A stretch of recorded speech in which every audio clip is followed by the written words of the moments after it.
For your cheapest and most reliable place to buy FC24 coins, check out mmoexp.com. Link is down in the description below. Use the code WOLF at the checkout for 5% off your order. The 3-4-2-1 YouTube, a formation I absolutely love this year, and I'm telling you right now, it is also good this year. But before we get into the video, drop it a like for me, and if you can hit the subscribe button to my channel, that would mean the world to me. So, you are going to want to use balanced on the defensive style, especially even more so. Check out trustdice.win. Link is down in the description below. You do also get daily bonuses just for logging in and have daily login rewards on the crypto bonus. You do have a live casino and a normal casino that you can check out. So if you do want to check out Trust Dice, link is down in the description below. Check it out. You can also use the sports section as well, whether it be the NBA, the Champions League, the Premier League, the Bundesliga, the NFL La Liga, anything you want. So remember to check out trustdice.win.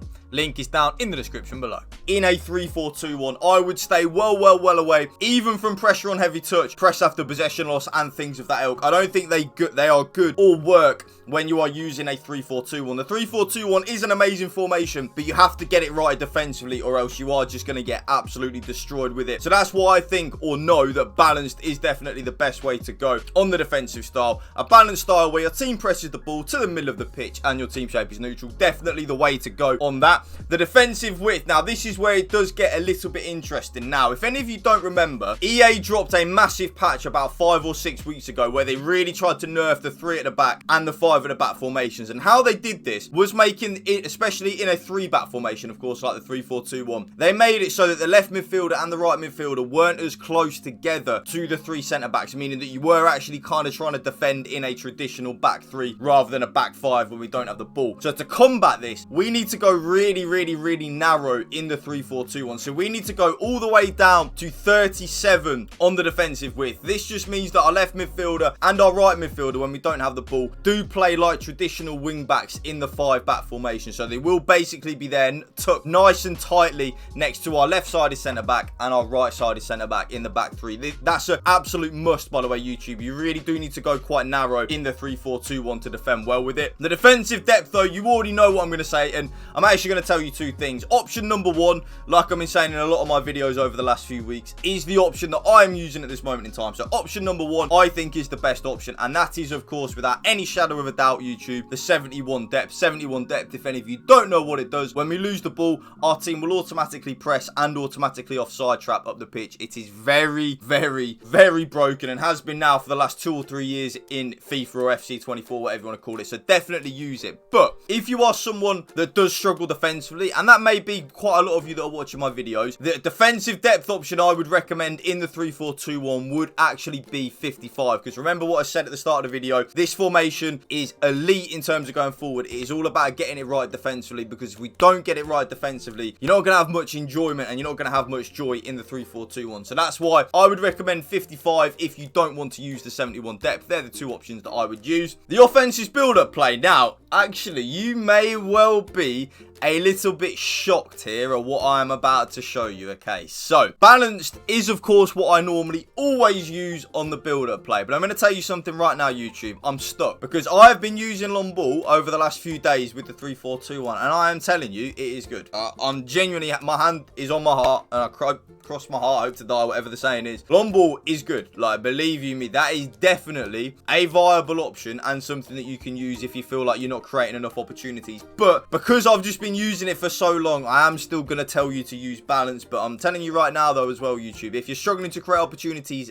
give that long ball a go. The chance creation, I'm actually not going to go into any detail about that. It is, of course, yes, you guessed it, direct passing. It's not going to be anything else, YouTube, let's be real. Like, direct passing is the only thing that is good on the chance creation. Forward runs can be good at times, especially when you're trying to chase a lead or get back into the game and stuff like that. But for me right now, and has been ever since they brought it in, it is balance and direct passing. I call it your absolute bread and butter. Now, the offensive width, I do go slightly more narrow, YouTube, and this is actually, even though we're talking about the offensive width here, what I'm trying to say to you is I go a little bit more narrow on the offensive width to make us more defensively solid. So even though we're talking about the offensive width here, the reason that I go a little bit more narrow, so I do go down to 45 on the offensive width, is so that my left midfielder and my right midfielder aren't too far away in terms of the layers on the pitch from my left-sided centre-back and our right-sided centre-back. I've noticed if they are too far away from our left-sided centre-back and our right-sided centre-back, we will struggle defensively like you wouldn't believe. So that's why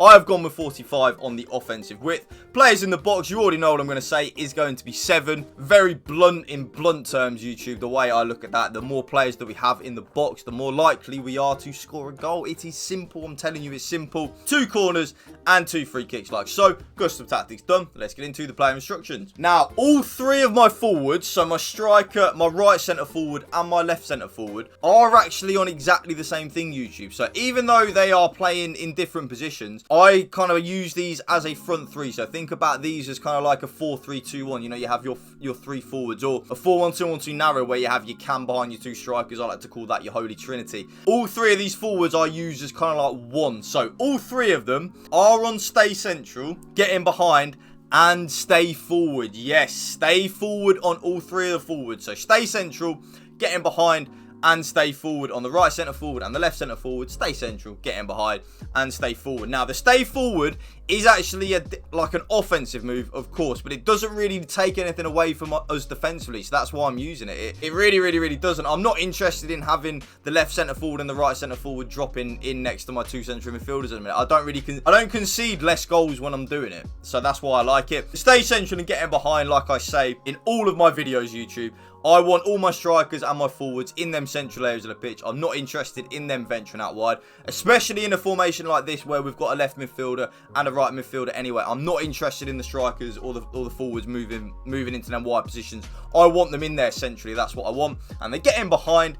Pretty obvious. I also want them making penetrating runs in behind. Now, the left midfielder and the right midfielder are also on exactly the same thing. So come back on defence, stay wide, and get into the box for cross. And my left midfielder is on that as well. So come back on defence, stay wide, and get into the box for cross. The comeback on defence, pretty obvious, makes us more defensively solid. The stay wide as well means that they stay in wider areas of the pitch so that they're not funneling inwards and we're not susceptible to the counter-attack, which is something I notice when you have them on like cut inside and stuff like that. When the left midfielder and the right midfielder are actually in them wider positions, I do concede less goals. The get into the box for cross, pretty self-explanatory, YouTube. You know what I'm going to say. They're in. I want more players that we have in the box, more likely we have to score a goal. Now, the right central midfielder, kind of like in a 4-4-2, any of my other formations like that, is the more attacking central midfielder for me. So, right central midfielder is on balanced attack and cover centre. So that right central midfielder will venture forward a little bit, not completely. He won't play as like a number 10 or anything like that, but he will just have license to get forward if he wants to. So he won't always go forward, but sometimes he might. That then brings us on to our left central midfielder, and this player is a traditional number 6, YouTube. That is what this player is. So stay back while attacking and cover centre. The job of the left-sided central midfielder is to hold down the fort, not go forward at all, and just give us a little bit of that extra protection at the back. I then play with all 3 centre-backs, YouTube, on completely default settings. So stay back while attacking, normal interceptions, and stick to position. I don't really feel the need to change the 3 centre-backs at all.